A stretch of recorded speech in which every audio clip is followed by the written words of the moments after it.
लेकिन सत्ता में आज सबसे पहले बात करते हैं भारत के पड़ोसी मुल्क पाकिस्तान में हो रही उस क्रांति की जिसमें अत्याचार के खिलाफ आक्रोश है, सत्ता विरोधी आंदोलन है। गवाह के तौर पर आप उस वीडियो को देखिए, इस आवाज को सुनिए, कैसे पाकिस्तान के अवैध कब्जे वाले कश्मीर में शहबाज और मुनीर की सत्ता के खिलाफ आवाम सड़कों पर उतर चुकी है। उन्हें न सेना का डर है, न पुलिस का खौफ है। अब वो करो या मरो वाले जोश के साथ सड़कों पर उतर चुके हैं।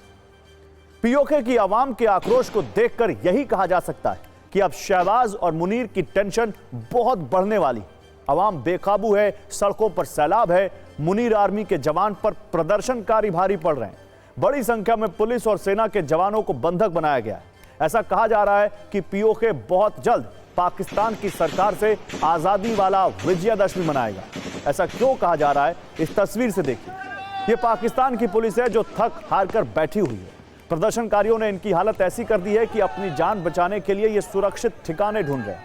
कल हमने प्रदर्शनकारियों पर पुलिस की फायरिंग का वीडियो दिखाया था। आज देखिए गोली चलाने वाले पुलिस वाले कैसे बंधक बने हुए। ये वीडियो तो प्रदर्शनकारियों के तेवर के सामने कुछ भी नहीं है।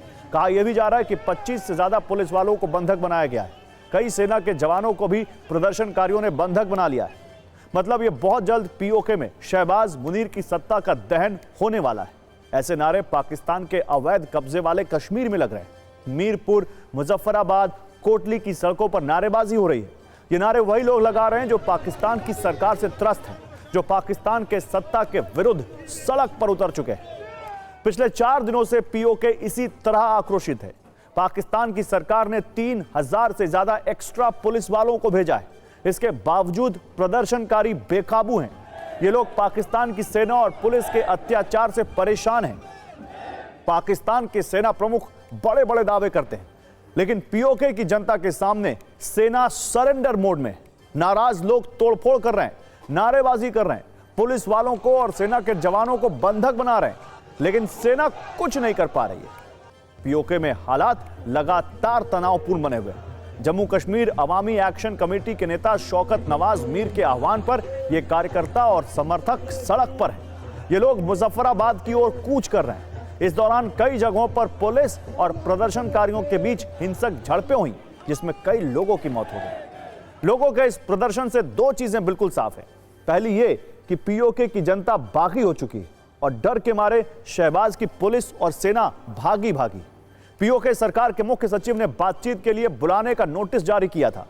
यह चेतावनी भी दी थी कि विरोध प्रदर्शन बंद नहीं किए गए तो सख्त कार्रवाई की जाएगी, लेकिन इसका कोई असर प्रदर्शनकारियों पर नहीं हुआ। लाहौर से इस्लामाबाद तक इस आक्रोश की चिंगारियां हैं। और पीओके के लोगों की मांग है पेट्रोल डीजल की कीमत कम हो, खाने पीने के सामान के दाम घटे, बिजली बिल से राहत मिले, इंटरनेट सेवाएं बहाल हो, मोबाइल सर्विस शुरू हो। लेकिन आंदोलन के डर से वहां डिजिटल ब्लैकआउट है। वहां सत्ता विरोधी नारे कैसे लगाए जा रहे हैं आप ये जानिए। ये वहां नारे ये लगाए जा रहे हैं, ये जो दहशतगर्दी है इसके पीछे वर्दी है।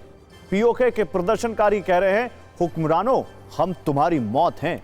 इंकलाब आएगा आंधी में तूफानों में, इंकलाब आएगा बारिश में बरसातों में। पाकिस्तान की सरकार डायन बन चुकी है। पीओके के लोगों का खून विद्रोह का खून है।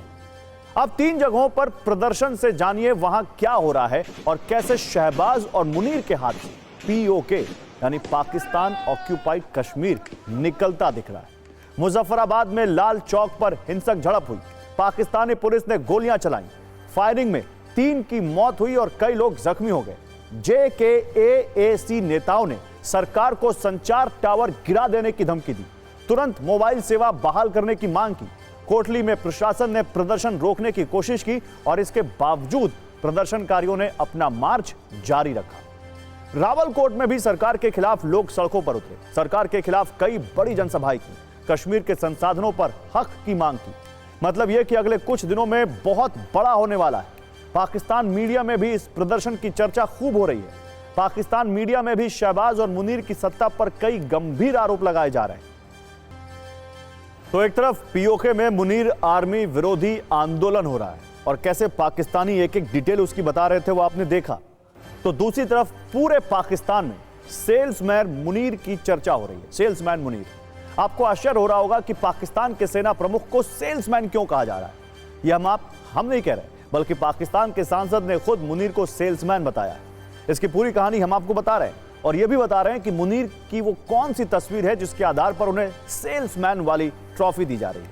यही वो तस्वीर है जो आप देख रहे हैं, जिसके आधार पर पाकिस्तानी सांसद अमल वली खान ने आसिम मुनीर को सेल्समैन कहा है। ये ट्रंप से शहबाज और मुनीर की अमेरिका में मुलाकात वाली तस्वीर है। आसिम मुनीर अमेरिकी राष्ट्रपति डोनाल्ड ट्रंप को एक ब्रीफकेस में पत्थर के कुछ रंगीन टुकड़े दिखा रहे हैं। बताया जा रहा है कि ये टुकड़े पाकिस्तान में पाए जाने वाले रेयर अर्थ मिनरल हैं। ये तस्वीर सोशल मीडिया पर काफी वायरल हुई है। अब इस तस्वीर की चर्चा पाकिस्तान की संसद में हो रही है। पाकिस्तानी सांसद अमल वली खान ने संसद में सवाल किया था, जिसके बाद मुनीर की घनघोर बेइज्जती हो रही है। पाकिस्तानी सांसद ने पूछा है कि आसिम मुनीर किस हैसियत से रेयर अर्थ मिनरल्स लेकर गए। ये क्या मजाक चल रहा है। वो तस्वीर एक ब्रांड स्टोर की लग रही थी। लग रहा था एक मैनेजर खड़ा हुआ है और खुशी खुशी देख रहा था। दुकानदार खरीदार को कह रहा है कि उनके पास बड़ी अच्छी चीजें हैं, खरीद लो। ये जो तस्वीर इस वक्त आप देख रहे हैं, ये वही वाली तस्वीर है। आप सुनिए पाकिस्तानी सांसद ने क्या कहा। और पाकिस्तान के सांसद ने मुनीर को सेल्समैन बताया, तो मुनीर के चरित्र, चाल और कार्यशैली के आधार पर आपको यह भी जानना चाहिए कि वो कैसे सेल्समैन है।